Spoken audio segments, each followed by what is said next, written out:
Assalamualaikum warahmatullahi wabarakatuh. Perkenalkan, saya Haikal Kamil dari kelas KPI 2B akan membahas tentang peta konsep dakwah.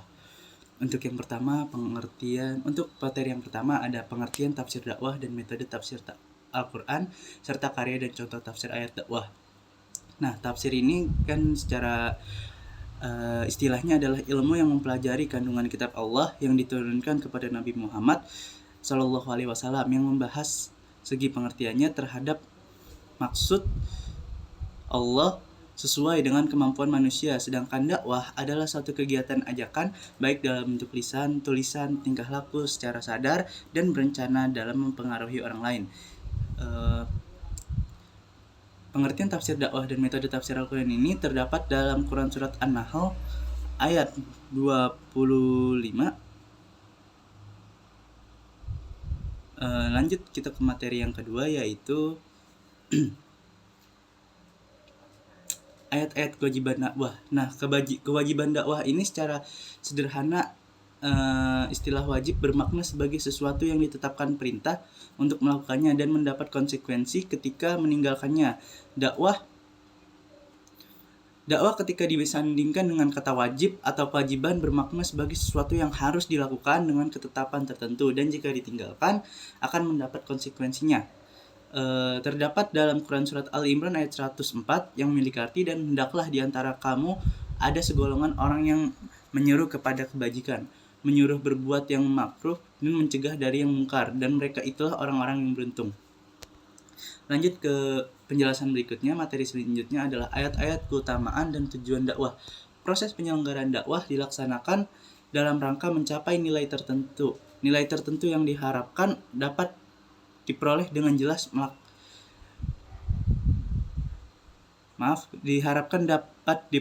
dengan jalan melakukan aktivitas dan realisasi dakwah itu disebut dengan tujuan dakwah. Tujuan dakwah merupakan salah satu tujuan umum dakwah, sehingga bisa dikatakan apabila unsur ini tidak ada, maka penyelenggara dakwah tidak akan membuahkan hasil. Nah, untuk ayat keutamaan dan tujuan dakwah ini terdapat dalam Quran Surat Al-Fat ayat 28, yang artinya dialah yang mengutus Rasulnya dengan membawa petunjuk dan agama yang benar agar dimenangkannya terhadap semua agama, dan cukuplah Allah sebagai saksi. Lanjut untuk ayat ancaman bagi yang mengabaikan dakwah baik individu maupun komunitas. Ayat tentang ancaman biasanya mempunyai ciri-ciri sebagai berikut. Pertama, diungkapkan dengan kata wail. Terdapat 27 kali kata wail dalam Al-Quran. Kedua, diungkapkan dengan kalimat syarat. Ketiga, diungkapkan dengan kalimat wabashiri atau sampaikanlah berita gembira. Nah, untuk ayat-ayat ancaman bagi yang mengabaikan dakwah baik individu maupun komunitas ini terdapat dalam Quran Surat Al-Ma'idah ayat 78, yang artinya orang-orang kafir dari Bani Israel telah dilaknat melalui lisan atau ucapan Daud dan Isa putra Maryam, yang demikian itu karena mereka durhaka dan selalu melampaui batas. Lanjut ke materi selanjutnya, yaitu ayat materi dakwah.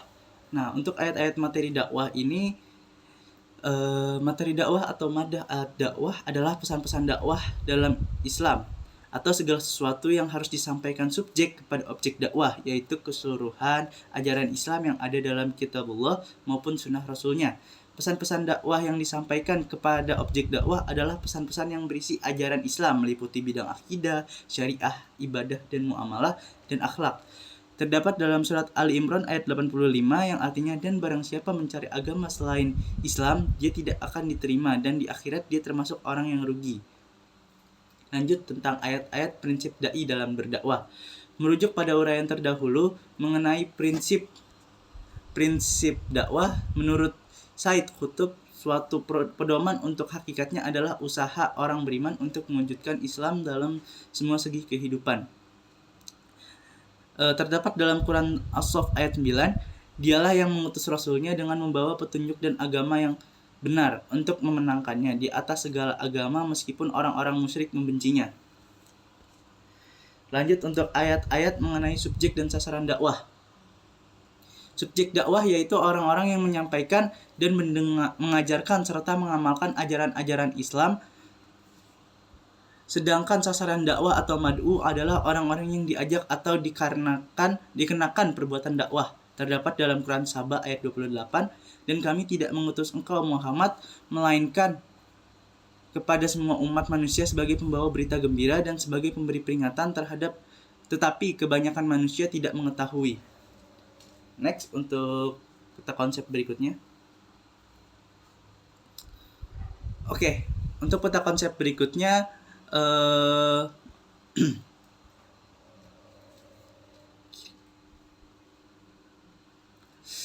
untuk peta konsep berikutnya adalah metode dan strategi dakwah 1. Oke, strategi dakwah adalah strategi atau cara untuk mencapai tujuan tertentu dalam tindakan yang mempunyai pilihan untuk mencapai hasil akhir. Sedangkan metode dakwah adalah cara yang digunakan untuk mengimplementasikan rencana yang sudah disusun dan dibentuk dalam bentuk kegiatan nyata dan praktis untuk mencapai tujuan. Terdapat dalam Quran surat An-Nahl ayat 43. Lanjut, untuk ayat-ayat yang berkaitan dengan istiqomah dalam berdakwah. Istiqomah adalah bentuk kualitas batin yang melahirkan sikap konsisten atau taat asas dan teguh pendirian untuk menegakkan dan membentuk sesuatu menuju pada kesempurnaan atau kondisi yang lebih baik, sebagaimana kata takwim merujuk pula pada bentuk yang sempurna. Terdapat dalam Quran surat Fusilat ayat 6 yang artinya, katakanlah Muhammad, aku ini hanyalah seorang manusia seperti kamu yang diwahyukan kepadaku bahwa Tuhan kamu adalah Tuhan yang Maha Esa. Karena itu tetaplah kamu beribadah kepadanya dan mohonlah ampunan kepadanya, dan celakalah bagi orang-orang yang menyekutukannya. Lanjut lagi tentang ayat-ayat yang terkait dengan konsep berdakwah. Ayat-ayat dakwah memuat norma dasar yang bersifat global, mengandung unsur perintah atau suruhan yang jelas atau sharih al-amr dan larangan sharih al-nahi. Keterhubungan ayat-ayat dakwah dengan masalah akidah, akhlak, muamalah termasuk wa'ad dan wa'id, dan ayat-ayat dakwah di dalam Al-Quran juga menggunakan bahasa yang luas, tegas, dan akurat. Terdapat dalam Quran surat Al-Mudaththir ayat 1-7. Lanjut lagi. Ayat-ayat yang terkait dengan etika berdakwah. Etika adalah nilai-nilai kebaikan yang tumbuh selama kehidupan manusia. Nilai-nilai tersebut sengaja diciptakan sebagai kebutuhan yang harus dipenuhi dalam konteks kehidupan bermasyarakat.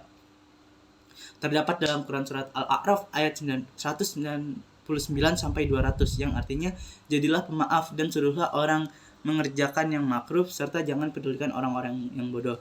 Dan jika setan datang menggodamu, maka berlindunglah kepada Allah. Sungguh Dia Maha mendengar dan Maha mengetahui.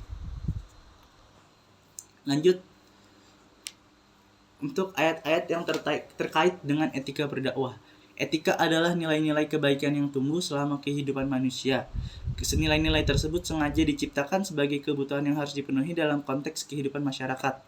Terdapat dalam Quran surat An-Nisa ayat 5, dan janganlah kamu serahkan kepada orang yang belum sempurna akalnya harta mereka yang ada dalam kekuasaan. Kamu yang dijadikan Allah sebagai pokok kehidupan, berilah mereka belanja dan pakaian dari hasil harta itu, dan ucapkanlah kepada mereka perkataan yang baik.